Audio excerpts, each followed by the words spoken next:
what you want, when you want it, where you want it. This is The Mesh. This podcast is sponsored by Jackson Creative, a custom communication agency located in downtown Hickory, specializing in online content creation. To learn more, visit thejacksoncreative.com. Jackson Creative, we tell your story.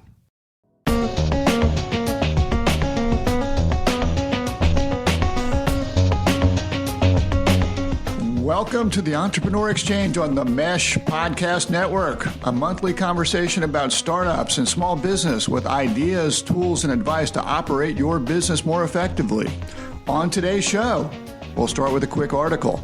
You want to create that buzz and get your customers talking about you and your business. We have a quick article with some hints on how to approach your customers to get those testimonials without ticking them off. Our main topic today, you need funding, and we want to show you the money. What are your options, and how do you get it? Our guest is Ron Elmore, the Regional Director for the North Carolina Small Business and Technology Development Center, who will lay out the funding landscape, and we'll see if he brought his magical money bucket with him. Finally, we'll end up with our Small Business of the Month feature, and we'll highlight some interesting businesses that you need to be checking out. My name is Jeff Neuville. I'm director of the Small Business Center at Catawba Valley Community College in Hickory, North Carolina. I'm joined by my co-host, Gary Muller, who, again, Gary, I don't know your official title anymore. It's like czar or dean or Dean of the you school, keep getting workforce development and the arts. Workforce development and the arts. It does not roll off the tongue yet, But it will. WDA. WDA. Okay, well, I'm going to work on that. We'll get it right by the end of the year. But I like to say workforce development and the arts because it combines business and the arts. Which I'm trying to elevate you to czar level, and you don't seem like you. I don't know how to spell czar, so I can't use that. Okay. Well, I hope that you're doing well. How's your fall going? My fall is going great. This moment in time, I don't know what will happen in 24 hours, but Wake Forest is 4-0 in football. The Panthers won. And my Eagles won last night by some fluke of nature. They did. We're here in late September on a Friday. They won a Thursday night game against Green Bay, so congratulations to you and the Eagles on that. And it's the way we usually lose, the way we want it. They were sitting on the 1-yard line and couldn't score twice. Well, you enjoy. I am. Anyway. How are you doing? I'm doing. This is my favorite time of the year. How are you doing? This is my favorite time of the year. I love the fall, and even though it's 90 degrees here in western North Carolina, at some point the leaves will change and we'll get some cooler weather and wear our jackets. It'll be nice. But anyway, I was looking through my recent Inc. magazine, and there was a article from Soli Car and getting your customers to help you get the word out, or more specifically, converting your customers into your business's evangelists. And these days when we think about marketing, there's certainly still a lot of traditional marketing out there, but so many customers will just go to their phone and they might look at Yelp or they might look at Google reviews or Amazon reviews from customers. So trying to get your customers to provide testimonials to you is something that can be very, very beneficial to your business. But they lay out a few recommendations on how to approach that without irritating your customers. So I thought that would be appropriate to share. I think it's a great thing because we do talk about the best advertising is your customers. If they're out there talking a good game for you, then you're going to be much further along the line and getting some credibility versus you just talking about. I'll give you a really good example that just came up this week. Mm-hmm. There is an article in a magazine talking about welding, not necessarily a specific company or whatever, but talking about welding and saying that people were did you guys see the article? It was in Atlantic magazine. Was it in Welding Today? No, it was in Atlantic. It was actually a political article. A political article. Talking about how people were falsely promoting the welding industry, that you could make a lot of money in it. Okay. And, of course, we raised we didn't go after anybody. We just said, wow, we'll just talk about all the good things that are happening. Our welding program is the fastest growing program in our college. And that's saying a lot because our college is growing. Mm-hmm. And people are coming out and getting jobs, well-paid jobs in various industries all across the country. And In fact, one of the biggest challenges we have is keeping our students in school because the companies want our students before they even get their diploma or their degree. Well, the article went after the welding industry pretty hard, and people were falsely showing that people could make money and are talking about, well, the answer is they can do well.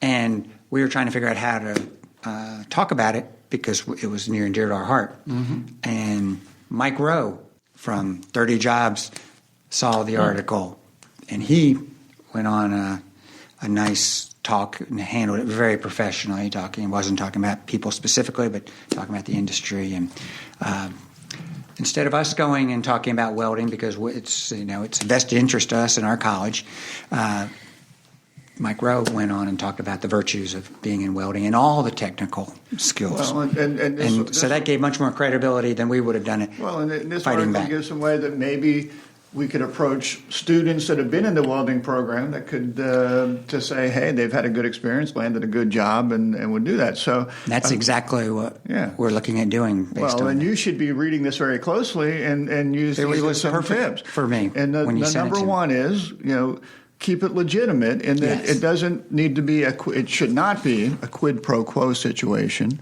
In that it's not like you say, hey, I'm going to give you a gift or give you something if you write a nice testimonial. It needs to be sincere and genuine. Yes, exactly. So that's number one. Number two, the article suggested that you need to give your customers the tools to make it easy for them to provide a testimonial, whether that be samples or something that they can use to put on social media. There was an example of a company, Oraglow, that sells teeth whitening products, and they have an app that shows sort of a before or after, to say, hey, use our product, our teeth are going to look like this, and makes it pretty easy for someone to grab an image and put it on social media. Third suggestion, quality over quantity. If you're going to ask people to provide testimonials, just don't throw out a mass email to all your clients. Really try to focus on clients that have had good experiences with your company, and get them to engage. And don't just throw out mass emails. Try to focus on people that you know and people that you know have had good experiences, and approach it that way. Mm-hmm. Be careful with big customers in that you don't want to make the assumption that you can use a testimonial with somebody without their permission. Particularly you don't want to irritate. I wasn't sure what that meant. Okay. You don't want to irritate your big customers. Well, that's true. And for sure. Them come back and say you use this without our permission. So getting permission, particularly with big customers, is important. And the last one talks about your ability to laugh off rejection, and that if you're asking for testimonials and people are not complying, don't let it bug you. And importantly, don't make them feel guilty about it, because if you make them feel guilty, they might not come back to your company, buy your service, buy your product again. So you sort of want to be light and not irritate or make your customers guilty if you're trying to get them to provide a testimonial. And maybe next time, if you ask them again, maybe they'll say, hey, I didn't do it last time, I'm going to do it this time. So keep it light and approach it in that manner. That makes sense, but I don't handle rejection well. Well, you're going to have to work on that. Okay. Okay. All right. Anyway, so that's some food for thought for our listeners out there. But the main thing that we want to talk about today is something that is probably near and dear to most businesses' hearts, and that's funding.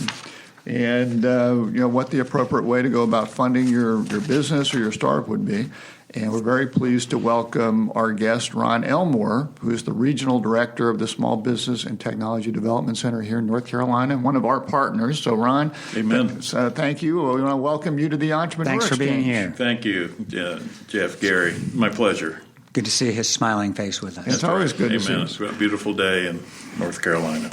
Well, Ron, as mentioned, works with the SBTDC, the Small Business and Technology Development Center, and you are also previously a managing partner at Milestone Partners, and you work with privately held businesses in the Southeast and to raise capital, and you participated in placing over $41 million in capital over 3 or 4 years. So you've sort of seen it from some different angles and whatnot. So we appreciate you joining us today. No, it's my pleasure. Well, tell us, before we get into some of the funding stuff, tell us a little bit about your role with the SBTDC. Tell us what the SBTDC is and what you're up to these days. Thanks, Jeff and Gary. Yeah, the Small Business Technology Development Center of North Carolina, SBTDC.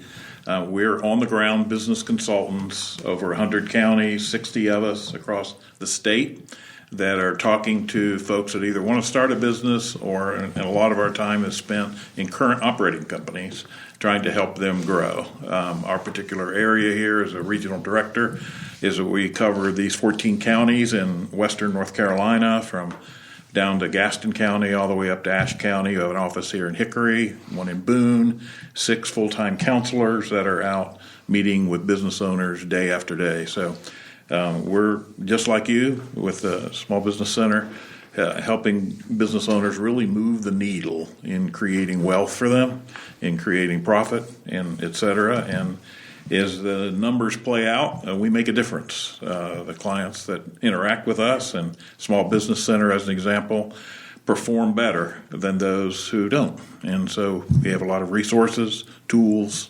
expertise to help them. And as you said, one of the, I would say, top 5 things that we ask to engage is they have a need for capital. Mm-hmm, mm-hmm. And so, taking a step back and sort of looking big picture these days in terms of the state of capital or the state of business lending, what are you seeing out there? I mean, is there money out there? Is it people sweating? What's your sense of how the capital landscape looks? Right, it's a great question, and here we are, 2019 going into 2020, and it's probably the most capital available in my, last 16 years of doing this, for a lot of reasons. So you've got disposable income folks that see investing in operating companies is a fine investment compared to other options, et cetera.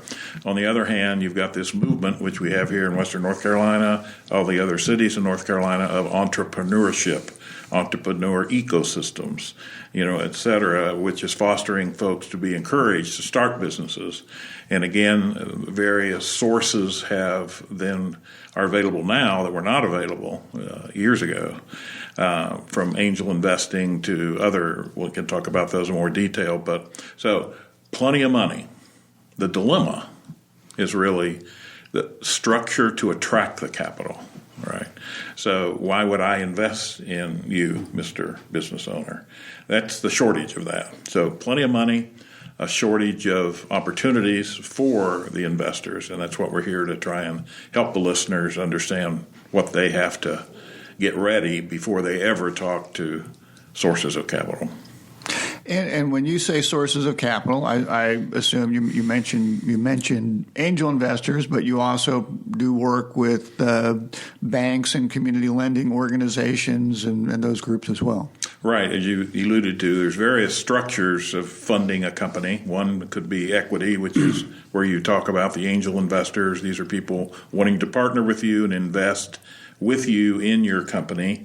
There are also those where if you want capital that's of a debt structure, then there are multiple options available from the traditional banks and their lending, which is great for the investor because it's probably the lowest interest, therefore easier on the cash flow perhaps, et cetera, and provides some line of credit, credibility. You could get loans later. But there's also other sources of debt, whether it be private individuals in the community that want to invest in that structure. But there's also micro lenders in our community, as you know, Jeff, that are sponsored by the United States Department of Agriculture or others. Mountain BizWorks in our area, even over in Valdez, the Vedic community micro lending here, even in Hickory, for early stage companies and things of that nature. So the key is having a plan before you step in front of the sources of money to identify really 4 major questions that we've got to get answered. So, you're talking about various sources and resources, and we're talking about some that are local, but this is, most communities are going to have very similar resources out there. One of the things that I'm sure you deal with is sort of looking at a company and where it is in its life cycle. Is it a startup? Is it a company that's got more experience and a track record, and trying to connect them to the right source of capital? So can you speak a little bit to where a company's position is in its life cycle and how that impacts the sort of funding options that they might have at their disposal? Sure. And that answer has really evolved to be changing even as we speak. And I'll talk about that in a minute. So if you're an early stage company and you've formed your business plan, value proposition, and identified how much, we always have to identify at least the 4 major things. 1, what's my uniqueness in the market and why would someone even buy from me in the first place? 2, how much capital do I need? Right. 3, to use it for what? What is the sort? Why do I want this capital? What would it be used for? And 3 or 4, if it's debt or equity, and it's from someone that you do not know, a la bank, other sources, we call it other people's money. Then how do they get that back? How could they get that return back?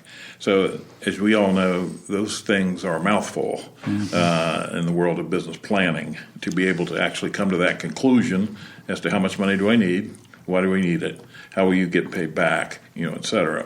So in most cases, the people are thinking about an idea of the business, and they're not thinking about the finance side. Exactly. And that's where the help, and Jeff and comes I, in. Exactly. The 2 organizations really sit down with that owner and say, all right, what are your current startup costs? All right.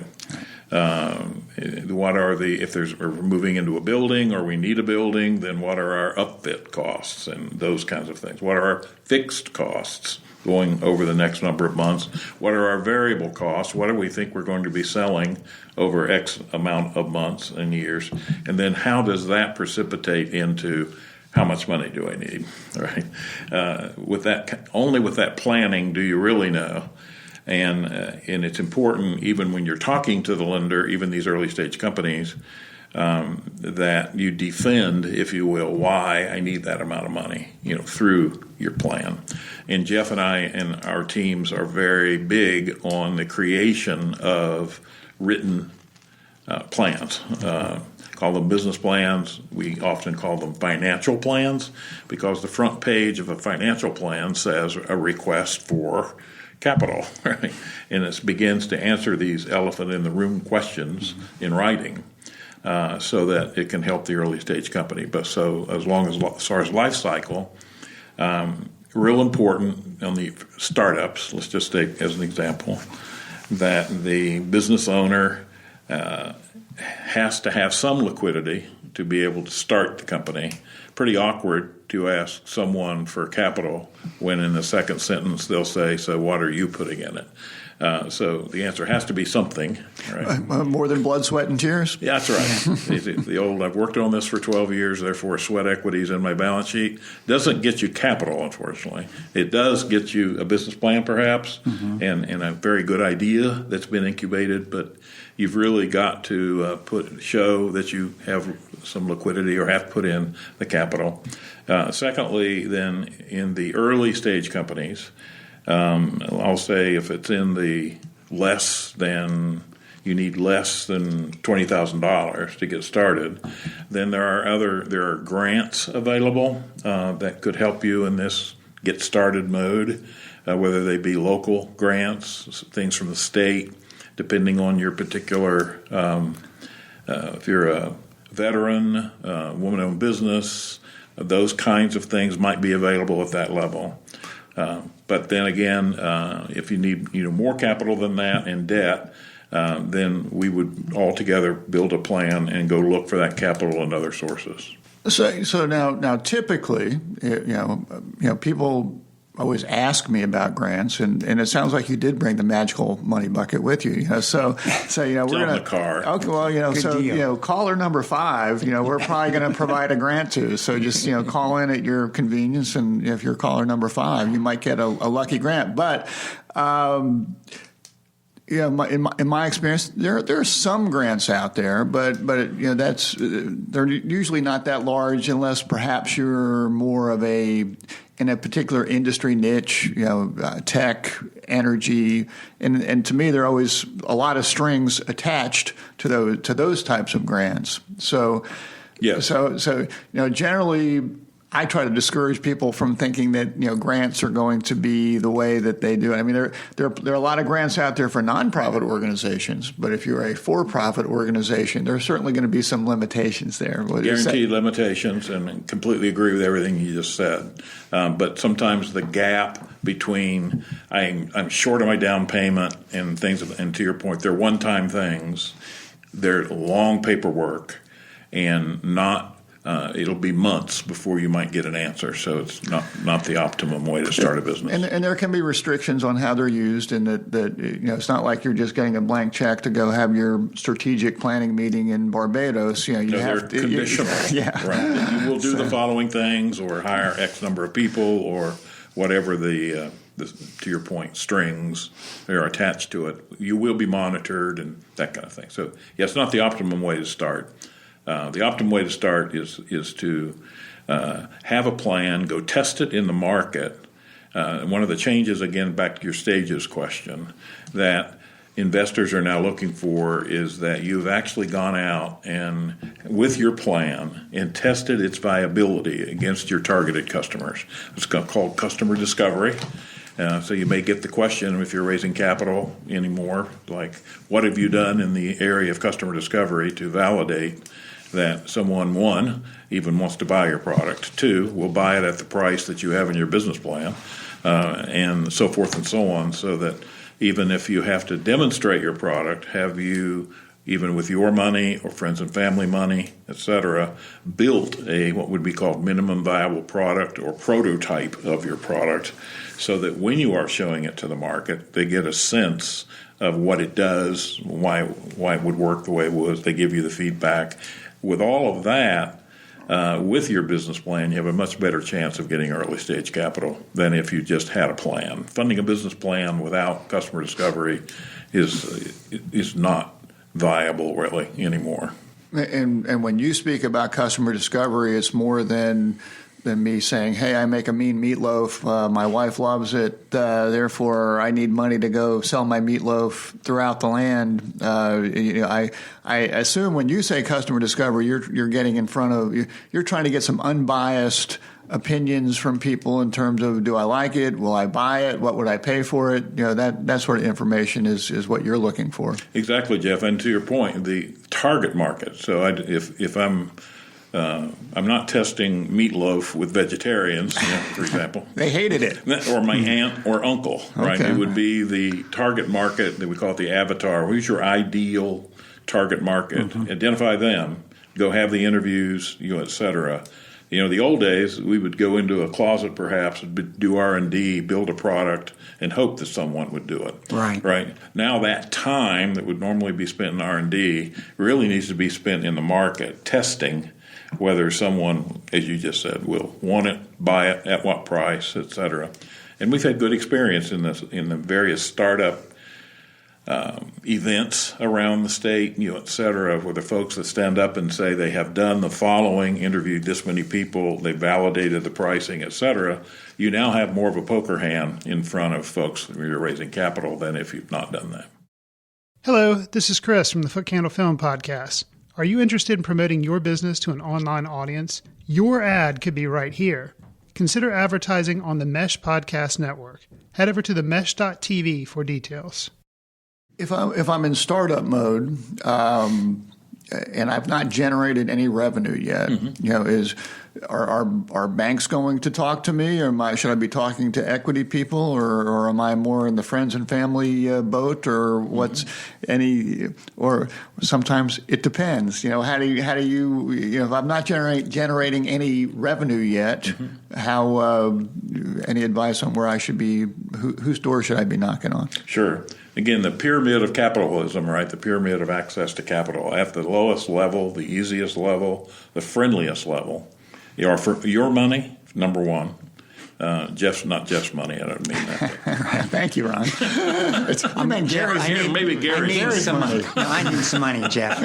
Thank you. When you're a czar, you really probably have like a big bankroll. Come on. But the investment of the entrepreneur or the owner and friends and family is a fine source, traditional way of getting that initial capital. You're being kind in that I think that when I've heard you present this before, you mentioned 3 F's: friends, family, and there was one other.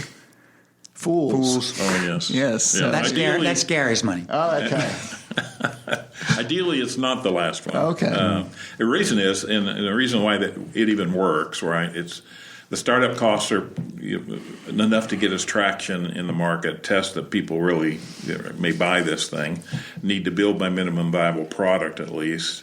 But at the other hand, the terms of that money, whether it's from Uncle Joe in Nebraska or Aunt Susie wherever, are friendly. That's the point of friends and family, right? So that if I planned on paying you back in 3 years and, hey, Uncle Joe, things haven't slowed down, I can have that conversation and modify the terms or not worry about paying them back, or forgiveness is a big thing. Could be some uncomfortable Thanksgiving dinners, but we'll work around that. Forgiveness goes a long way with raising capital. Better than the bank calling and saying. Rather than the bank saying, yes, I did. And there's no Thanksgiving What's the dinner. serial No number on your Thanksgiving. car again? Yeah. We're taking your turkey. Sorry. That's right. Yeah, no banks, early stage companies, the banks, won't really be interested most of the time. So when it comes to equity investment, and you mentioned angel investors before, and I guess for better or worse, we're part of the Shark Tank generation that watches the TV show and sees the sharks say, "I'll give you $100,000 for 20% of your company," or whatever it may be. When it comes to equity investors, what are they looking for, and who are candidates to be reaching out to angel investors or other equity type options? Great, Jeff. Yeah, I'll play off the Shark Tank thing. I mean, if you've watched any of the episodes of that, you find even the common denominator is if you don't have customers or you do not have paying customers and it's past the minimum viable product stage, then usually equity investors aren't going to be interested, right? Because that's what's changed the most, in my opinion, over the past 10 years. Business plans used to be speculative investing, et cetera. But now it's, have you built a minimum product? Have you acquired some customers? What's been the result of that? And then the equity investors are looking to help you scale that or bend that into a growth curve based on the fact that you've got some traction, in the market. So there are, as you just also alluded to, but just for the listeners' sake, in the areas of North Carolina, there are angel groups made up of investors that are either, in one case, either learning to invest or actually are investing. And those are viable groups. They have their own gates and qualifications for you to even get a meeting with them, one of which is if you don't have traction or certain customers, you can't get the meeting. The other are, at least in North Carolina, groups like NC IDEA, again, another funding source, kind of if you will, a way of aggregating multiple investors into one methodology. And then you've also got the ability to do crowdfunding, which is yet another way, especially if it's a consumer product. Mm-hmm. But again, to even do crowdfunding, we used to always coach clients, we have to write a check to do crowdfunding. So I'm going to have capital to prepare for the whole crowdfunding campaign, kind of a prime the pump. It's not like I just go on Kickstarter this afternoon and say, here it is, line right up. You've primed the pump is probably the right term there. Yeah, it's actually, not to get into too detailed maybe for this session, but it's a 30 to 60-day planning session, finding the marketing influencers, et cetera, letting them know we're going to launch on the crowdfunding site on a certain, all of that, right? Sending them samples of your product, et cetera. So to your point, it's writing some checks for that, and you have to have the runway to make crowdfunding really work. Any as we sort of wind down a little bit, are there any common mistakes that you see people make when they're approaching potential funders, lenders that you see on a regular basis? Any common things people are doing wrong out there? Absolutely. Today, because a lot of the sources of capital, you may be talking to a Jeff Neuville or Gary, but really the people that maybe make the decision aren't even in the room. Mm-hmm. So to have a clear written financial plan as to why do I need the money, how will I use it, how will they be paid back, and then have a verbal, so that's your written plan. Mm-hmm. And then back to the Shark Tank or the vernacular of pitch, mm-hmm. right? Even pitch competitions are all around the country now. And again, these are these 5 to 6 minute slide deck, rehearsed, scripted, and those words, and this is back to your point of what do you see, those words, verbal words, have to match the written words and tie to the financials. And what we see is that not happening, right? And if it's not well rehearsed, not the plan, the verbal plan not matching the written plan, and being concise, so practice is great in mm-hmm. that scenario. We have some clients that are really rocking where they're in their third pitch competition, right? They traveled to this city, went through the whole journey, traveled to another city. They're serious about raising capital. In one case, they may not have, but what they're gaining and they're getting better at is this written plan, financial plan, and their pitch. And telling the story. Yeah. So you have to have both substance in your plan as well as some style in your presentation? Wow. Substance and style? If you don't, as the inventor, go look for a partner, right, who can. We've seen this in business all along. This is not, we say entrepreneur, but it doesn't have to be a solo event, right? Right. You can grab with yourself a team that buys in, and obviously it can be added value mm-hmm. to your idea. And then maybe, in your case, maybe it's Gary really doing the pitch because you're not very good at it. Well, thanks. I'm making that. It's the other way around. Thanks. We appreciate that, Ron. Let's get rid of him, would you? It sounded pretty good to me. Okay. But it is the other way around. Jeff is the pitcher. Well, I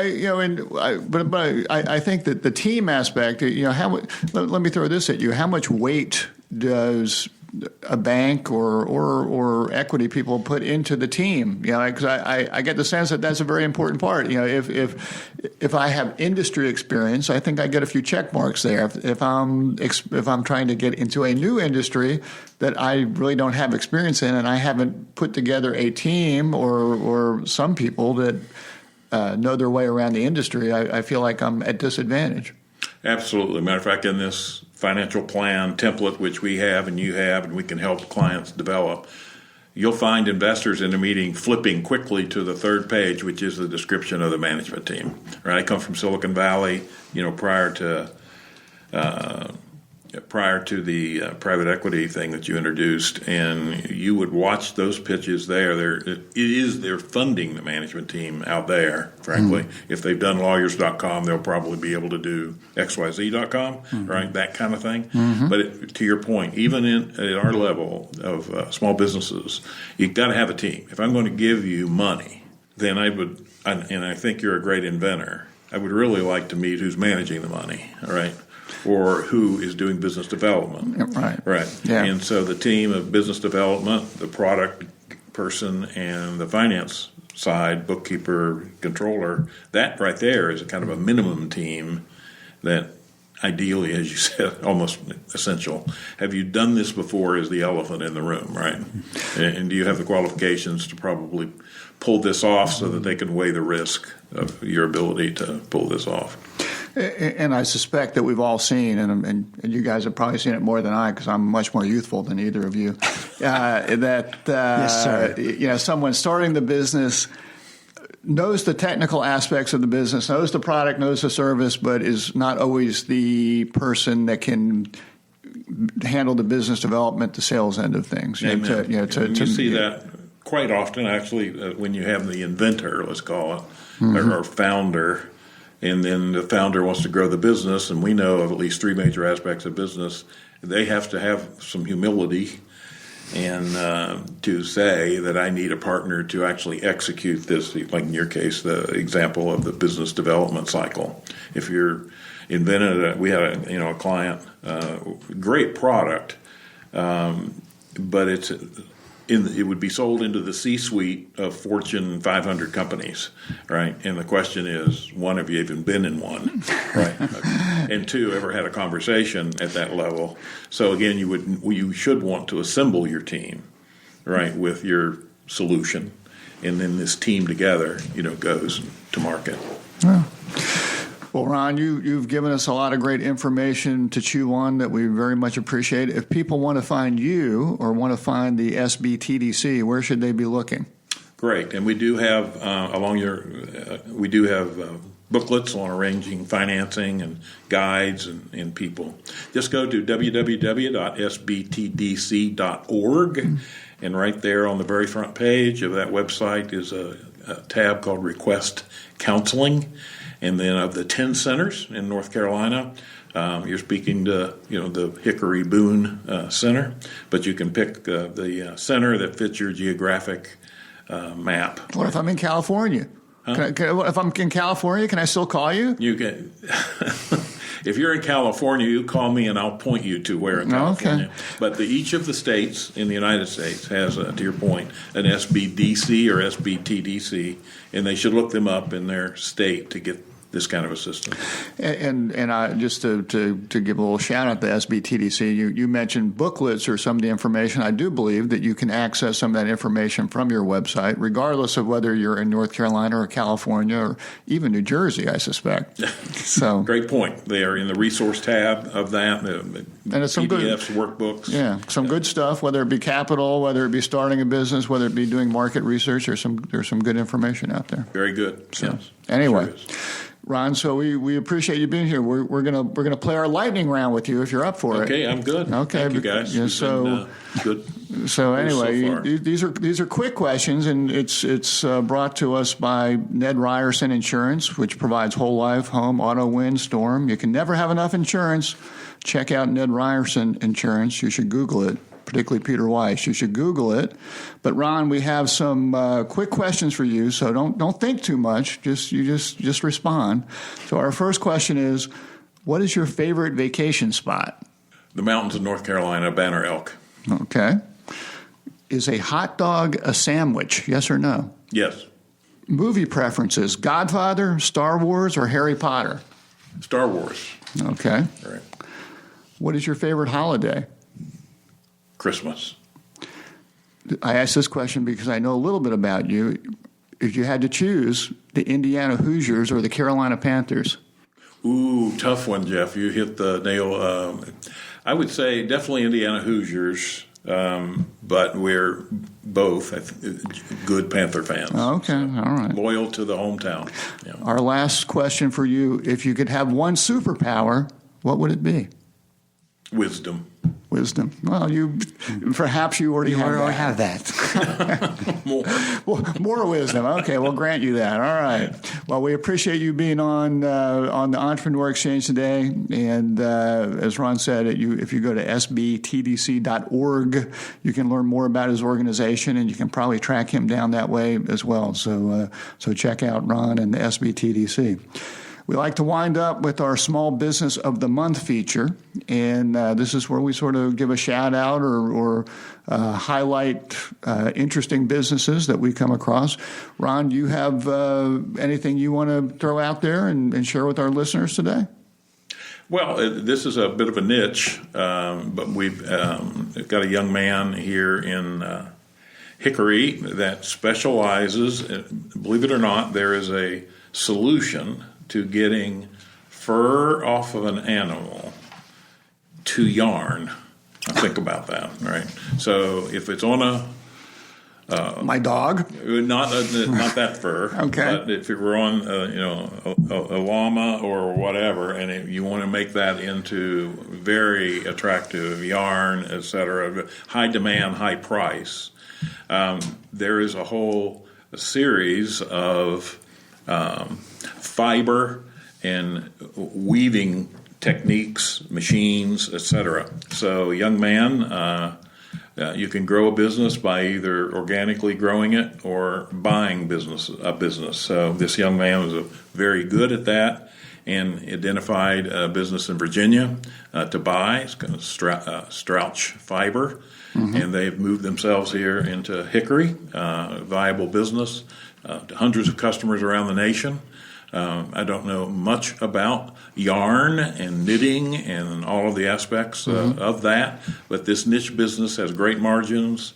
The business is doing great, and we just wish him the best going forward. Well, that's great. I mean, it's Strouch? What is the name of the business? Strouch Fiber. Strouch Fiber. Okay. Well, exactly.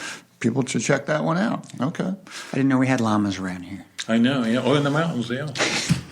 At the farms. Could be your next birthday present here. Thank you. I appreciate that. All right, Gary, what's your small business this month? Well, my small business idea of the month, maybe not necessarily small anymore, is Fresh Patch, which has been featured on Shark Tank, Oprah's Favorite Things, and also NBC. Do you know what Fresh Patch is, by any chance? I do not.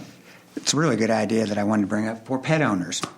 It's a product to give dogs and cats the opportunity to go to the bathroom on real grass, even when it may be inconvenient for them or the owner, such as living in a condo or something like that. Really makes sense. I watched it on one of the TV shows, and I go, it's a cutting out of like a 3x3 patch of grass.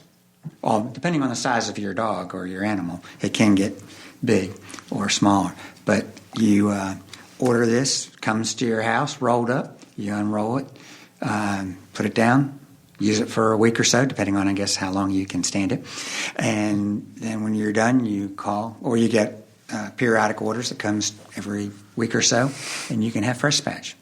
And so your animal can have that fresh experience. And it's healthy. It's got the chemicals, so it's biodegradable too. And now do I put the patch in my living room, or do I put it outside? Or you can put it like on the porch. You can put it wherever you want. If you're wanting to house train your dog, you can use that, or you can put it anywhere in the house. All right, but Fresh Patch. I thought it was a really clever idea. Okay. Although it seems to be, it's probably expensive.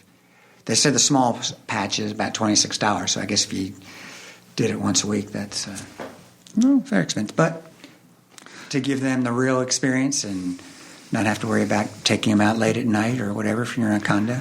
Well, we don't rehearse or share what our small businesses of the month are before we get here, and mine is very much related to yours, and Ron is shaving yarn off animals. Yeah, so there's sort of a motif here.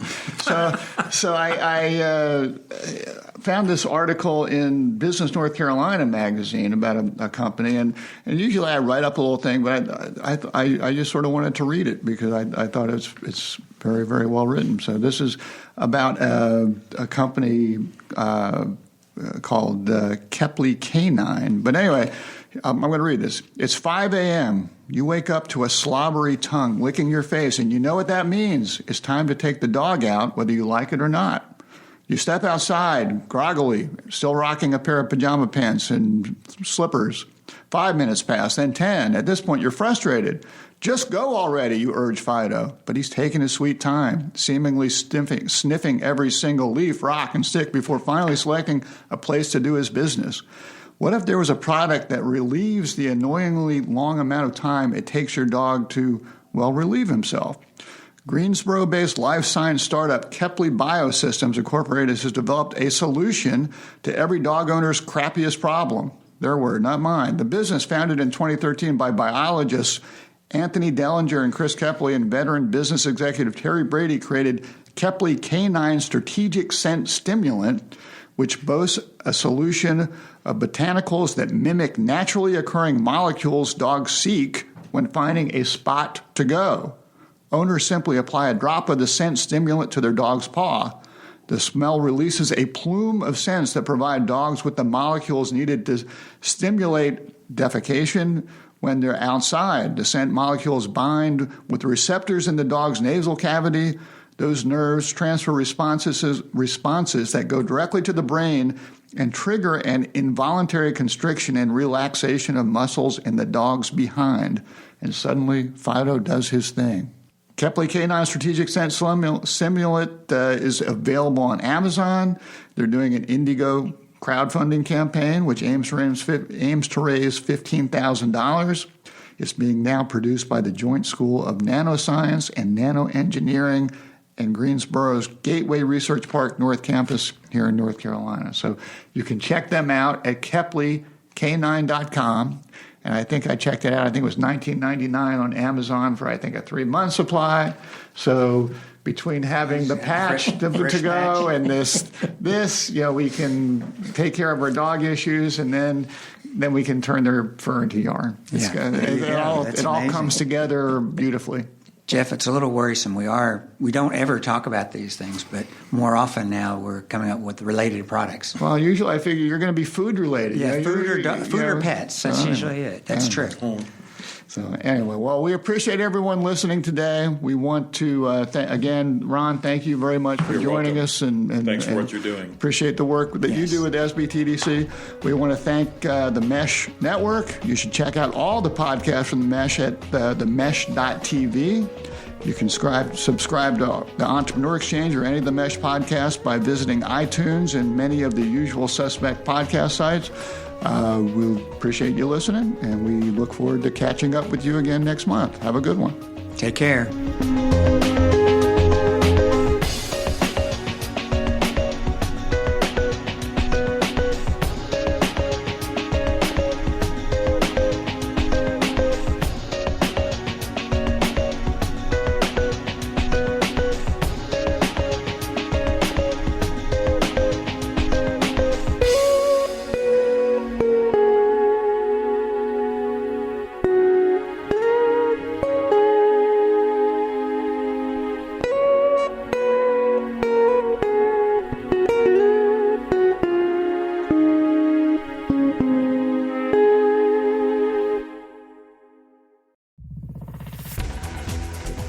You've been listening to The Mesh, an online media network of shows and programs ranging from business to arts, sports to entertainment, music to community.